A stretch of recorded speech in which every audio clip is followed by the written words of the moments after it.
स्वामी समर्थ. जेव्हा तुम्ही स्वामींच्या साधकांना भेटता, ते तुमच्या संपर्कात येतात तेव्हा न सांगता तुम्हाला स्वामींची प्रचिती येते. काहीही सांगायची गरज लागत नाही, कुठलाही विधी करण्याची गरज लागत नाही. सर्व मुक्त मनाचे, कसलीही जबरदस्ती नाही, कुठेही गडबड गोंधळ नाही, अतिशय शुद्ध अध्यात्माची प्रचिती. मग हळूहळू तुम्ही स्वामी समर्थांना मानायला सुरुवात करता. तुम्हाला कोणीही जबरदस्ती करत नाही, फक्त तुमच्या मनात आपोआप श्री स्वामी समर्थ यांचे नामस्मरण सुरू असते. तुमचा दृष्टिकोन बदलतो, तुमच्या आयुष्यात चमत्कार घडायला लागतात. तुम्हाला माहिती नसते की तुमचे मित्र देखील स्वामी भक्त आहेत, म्हणून ते समजून येते. म्हणजे बघा स्वामी भक्त कसे मिसळून राहतात ते.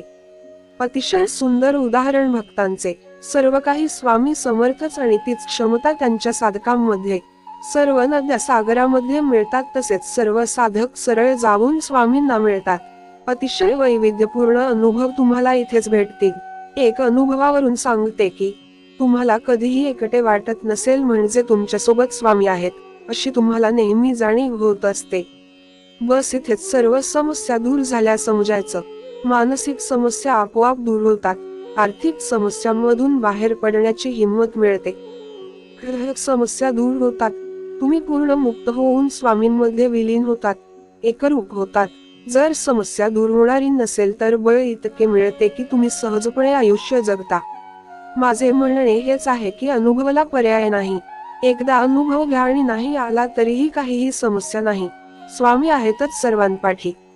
श्री स्वामी समर्थांचे विचार आवडले असतील तर आमच्या चॅनेलला सबस्क्राईब करा आणि पेजला फॉलो करा. श्री स्वामी समर्थ.